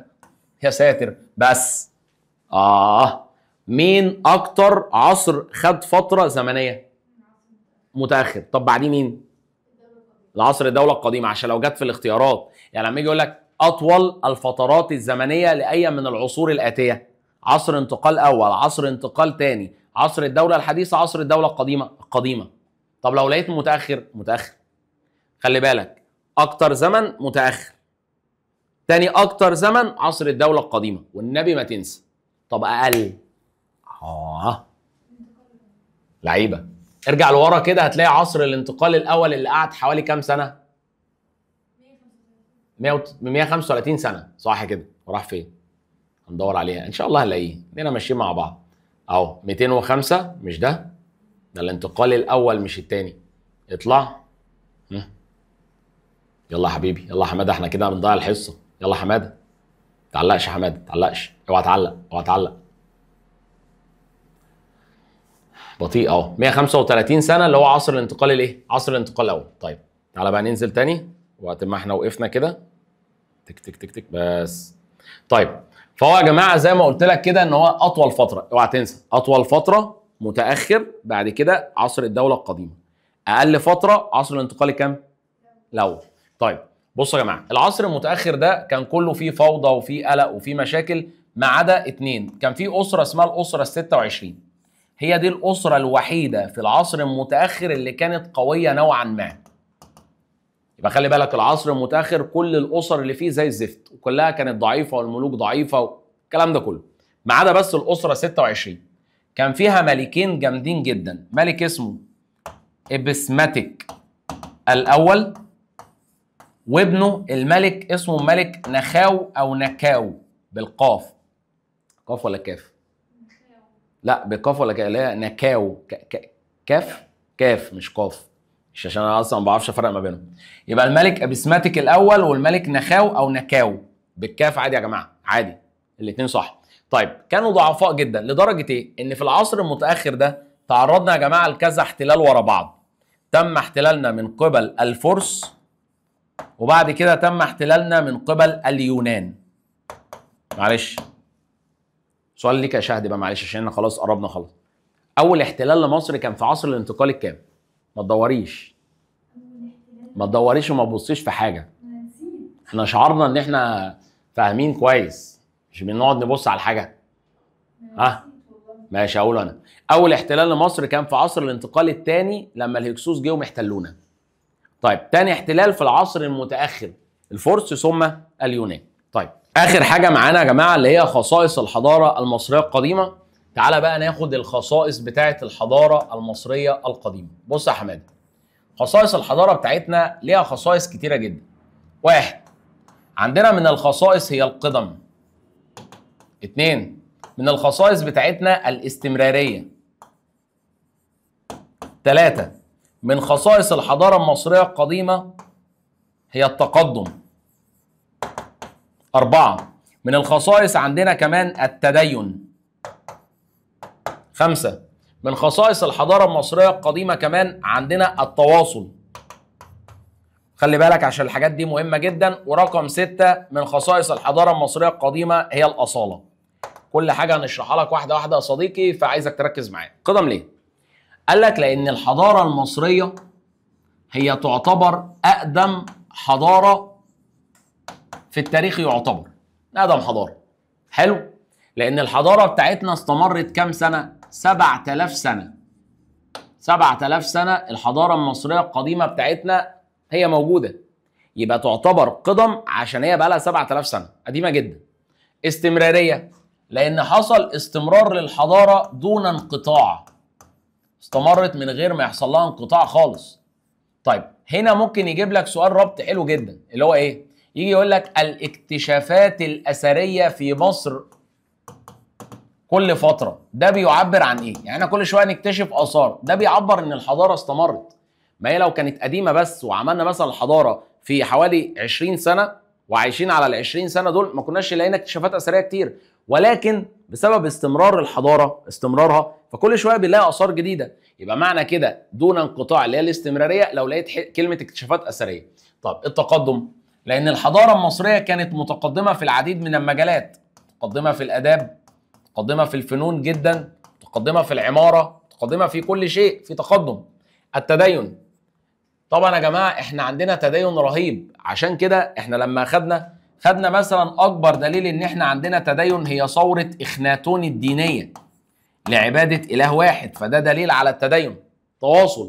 تواصلنا مع شعوب كتير جدا، واكبر دليل على كده رحلات الملكه حتشبسوت زي بلاد بونت. طب ايه الاصاله دي؟ دي اكتر حاجه بتيجي عامه في الامتحان. الاصاله معناها ان احنا بدينا ان احنا نبني الحضاره بتاعتنا بابنائنا، ما جبناش ناس من بره تبني لنا حضارتنا. عشان كده الحضاره هنا قامت بالعقول بتاعتنا وبجهودنا احنا. يبقى معنى كلمه اصاله ان الحضاره قامت بعقول وجهود المصريين، مش بناس من الخارج، فدي اسمها اصاله. طيب نراجع بقى، نراجع. يلا يا باشا راجع معايا واحده واحده بقى، بسم الله. اول حاجه خد بقى ده، نقول لهم الواجب. ها فكرنا اقول لهم الواجب. طيب نراجع بقى من الاول خالص. يلا يا جماعه، اول حاجه هو مين اللي قسم التاريخ المصري ل 30 اسره؟ مانيتون السمنودي. تمام، ودي كده تعتبر دراسه تتميز بالتحليل. شاطر. طب بعض المؤرخين قسموا التاريخ بتاعنا لكام دوله؟ 3 دول. ما بين كل دوله والتانيه في عصر ضعف واضمحلال، وكل عصر بيبقى فيه كام اسره؟ مجموعه من الاسر. اول عصر عندنا اسمه عصر الدوله العتيق او العصر العتيق، في الاسره الكام والكام؟ الاولى والثانيه بس. طيب الاسره الاولى والثانيه من سنه كام لكام؟ 3200 لحد 2800. كام سنه؟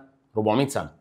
اهم ملك كان الملك مينا اللي هو نعرمر، عمل عاصمه اسمها منف اللي هي قريه ميت رهينه اللي موجوده في الجيزه.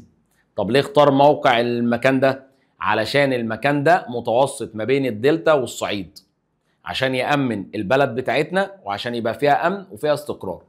طيب أسألك سؤال تاني، هو عمل حكومة؟ طبعا، ده عمل أول حكومة مركزية في التاريخ، وكمان وحد القطرين، الوجه القبلي والوجه البحري اللي هي مصر العليا ومصر السفلى. طيب ايه اللي بيميز العصر العتيق؟ ان الملوك اتبعوا سياسة حكيمة في إدارة البلاد لهدف سياسي، اللي هو عملوا ازدواج للألقاب، اهتموا بالأعياد الدينية جدا، بدأوا ان هم يعملوا مصاهرة يعني تزاوج ما بين الشمال والجنوب عشان يبقى في وحدة وانسجام. طيب جينا بعد كده عصر الدولة القديمة، كان في الأسرة الكام للكام؟ من الثالثة للستة. طب عصر الدولة القديمة اللي هو الأسرة من الثالثة للستة كان من سنة كام لكام؟ من 2800 ل 2200. حلو. طب عصر الدولة القديمة ده كان بيتميز بإيه؟ اسمه عصر بناة الأهرامات. بدأوا إن هم يتوسعوا في البناء عشان عندهم أمن زي ما قال ويل ديورنت. كانوا عاملين حكومة قوية ومنظمة، قوية البنيان، كثيرة الثروات، كمان كثيرة الموارد، كان فيها أمن. بس للأسف الحلو ما يكملش، في الآخر خالص بتاع عصر الدولة القديمة حصلت أول ثورة اجتماعية في عهد الملك بيبي الثاني اللي هو حكم مصر 94 سنة، ده مسك الحكم عنده 6 سنين. جه بعديه أول عصر ضعف اللي هو عصر الانتقال الأول، وده يا جماعة كان الأسرة من كام لكام؟ من الأسرة السبعة للأسرة العشرة. طيب من سنة كام لسنة كام؟ من سنة 2200 لحد 2065. طيب ايه اللي حصل؟ هقول لك انا، كنا جايبينها بالترتيب. 1، ضعف سيطرة الملوك على حكم البلاد، ما كانوش عارفين يسيطروا على البلد، فزاد نفوذ حكام الأقاليم اللي هم المحافظين، وبدأوا ان هم لا يدينوا بالولاء للملك وما يدفعوش الضرائب، فحصل عدم استقرار وحصل توتر في الأمن، اضطراب في الأمن، وكمان أهملت القوانين، فبدأ ينتشر أعمال السلب والنهب، لحد ما جه عصر الدولة الوسطى اللي احنا بنسميه عصر الرخاء الاقتصادي، وكان أسرتين، الأسرة 11 والأسرة 12، وكان من سنة 2065 لحد 1775 عشان ما تنساش الأرقام، كان مهمة جدا. أول ملك عندنا كان منتحتب الثاني، أعاد توحيد البلاد، شبه مينا، هما الاثنين عادوا توحيد البلاد. عمل العاصمة طيبة اللي هي الأقصر. كمان الراجل ده أخضع حكام الأقاليم، يعني قضى على اللامركزية، مفيش لامركزية، مفيش حكام أقاليم، وقضى كمان على كبار الموظفين. حلو؟ طيب نيجي بعد كده عند الملك منمحات الأول، نقل العاصمة من مدينة طيبة الأقصر إلى مدينة اسمها أثيت تاوي. قول أثيتاوي، قول اللي أنت عايزه، بس هي اسمها أثيت تاوي. أثيت تاوي دي اللي هي قرية الليشت اللي موجودة في العياط في الجيزة، وهو خلاها في مكان قريب من الدلتا عشان الزراعة، مش عشان يربط ما بين الاثنين زي مينا، بس في شبه ما بين ثلاثه. مينا شبه منتحوتب الثاني، شبه منمحات الاول، كلهم عملوا عواصم. تمام. طيب نيجي عند منمحات الثالث وسنوسرت الثالث، ودول يا جماعه عصرهم تميز بالامن والطمانينه والرخاء، عشان كده عصر الدوله الوسطى اسمه عصر الرخاء الاقتصادي. والاثنين دول اهتموا بالري واهتموا بالزراعه. جينا بعد كده لعصر انتقال اسمه عصر الانتقال الثاني. عصر الانتقال الثاني الاسره رقم 13 لحد الاسره رقم 17.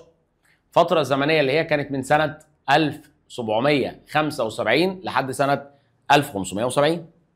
وقلنا ان الفتره دي يا جماعه حصل برضو تنازع ما بين الامراء والملوك، صراع ما بين حكام الاقاليم، دوله بقى فيها فوضى وعدم استقرار.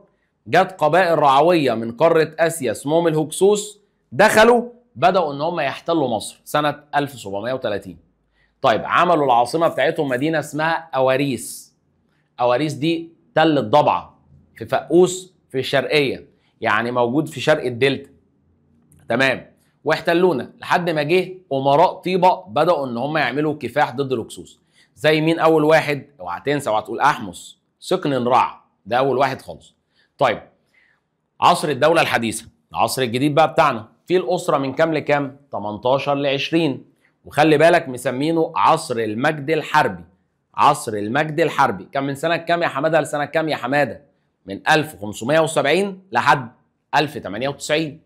عصر المجد الحربي ده سموه كده عشان كان في جيش قدر ان هو يعمل امبراطوريه فظيعه، قدر ان هو يامن حدود البلاد ويامن البلد خارجيا.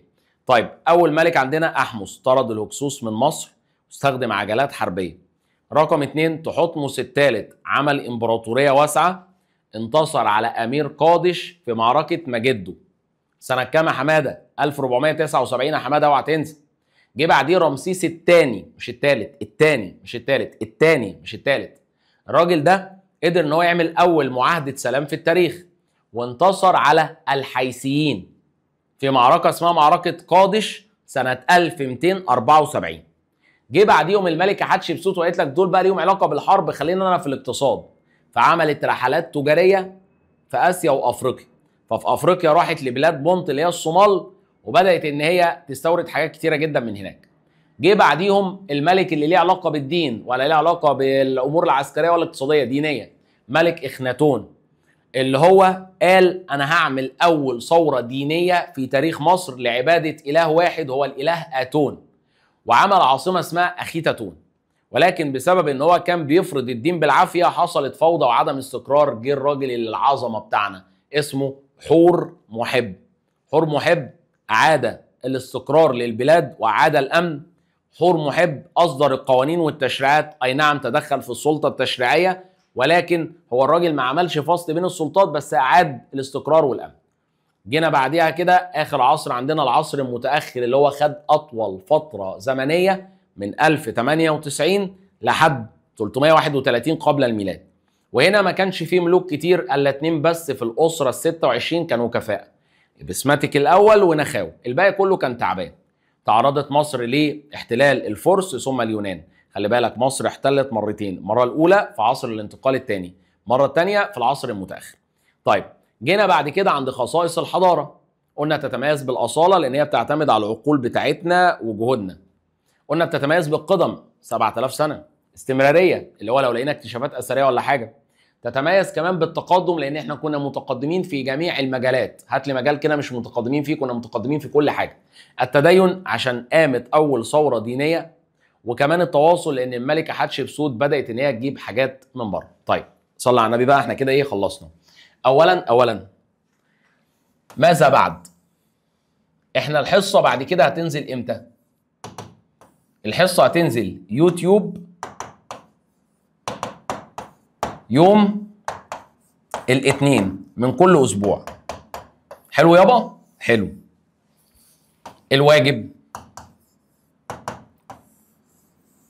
الواجب هنبعته لك PDF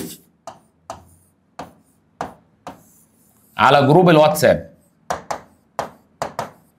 لازم تخش جروب الواتساب ده عشان تلاقي الواجب. طب الامتحان هتلاقيه على المنصة. يوم الثلاثاء. طب يا مستر معلش سؤال، الفيديو بتاع حل الواجب، فيديو حل الواجب هتلاقيه برضو على المنصه يوم الثلاث. يعني بص يا حماده، طب يوم الثلاث ده يا حماده هتعمل حاجتين. اتفرج الاول على فيديو حل الواجب الاول، وبعد كده خش امتحن على الدرس اللي انت اخدته، وهنبتدي بالاسبوع ده. يعني الحصه خلاص نزلت لك النهارده الاثنين، تمام؟ طب اتفرجت على الحصه؟ خلاص يابا اتفرجت. هتلاقينا باعتين لك النهارده على جروب الواتساب، لو انت مش موجود في الجروب خش الجروب، تمام؟ اكتب لك رقمه حالا. هتلاقي ان مبعوت لك PDF بتاع الايه؟ بتاع الواجب، حل الواجب، حليته. هتلاقيني منزل لك على المنصه يوم الثلاث فيديو حل الواجب والامتحان كمان، بحيث ان انت تكون حليت اسئله على الدرس، حليت امتحان على الدرس، الدنيا تمام. خلي بالك احنا عندنا اللي بيمتحن كتير وبيحل الواجب صح وبيتفرج على فيديو حل الواجب على المنصه بياخد حاجه اسمها نقاط. كل ما توصل لعدد نقاط كبير انت بتاخد فلوس كتير. واسال طلبه ثالثه ثانوي وثانيه ثانوي. كل ما انت تاخد نقاط، احنا عندنا كده كل شهر نشوف مين اكتر واحد واخد نقاط في المنصه نبعت له جايزه ماليه قيمه. لو انت حتى بره مصر هنبعت لك، يعني بره القاهره، انا اسف بره القاهره، يعني انت مثلا في محافظه ثانيه ولا حاجه هنبعت لك، فما تقلقش، تمام؟ بصوا يا جماعه عشان تخفيفا بس وان احنا ما نقعدش نعمل مجهود وكده ونقعد نبعت لكم لينكات وبتاع، بص انت اعمل سكان للكيو ار كود ده، هيدخلك على الجروب بتاع الواتساب بتاعنا على طول. طيب جروب الواتساب ده هيتبعت فيه ايه؟ PDF بتاع الواجب، PDF الشرح بتاع كل حصه، هينزل لك فيه كل حاجه جديده. حضرتك بس الحاجه الوحيده اللي انت هتعملها بره الجروب بتاع الواتساب ده، تروح على اليوتيوب تتفرج على الشرح، هتخش على المنصه تحل الامتحان وتشوف حل الواجب فيديو. لازم تتفرج على حل الواجب فيديو ده عشان ده مهم جدا، تمام؟ طب يا مستر بالنسبه للPDF اللي حضرتك شرحت منه ده انا ده هحطه لك فين؟ في الجروب بتاع الواتساب. يبقى جروب الواتساب ده مهم جدا، لازم تخش جروب الواتساب عشان تلاقي الشرح ده وهتلاقي فيه كل حاجه. ان شاء الله الاسبوع الجاي ننتظركم، اشوفكم على خير، السلام عليكم.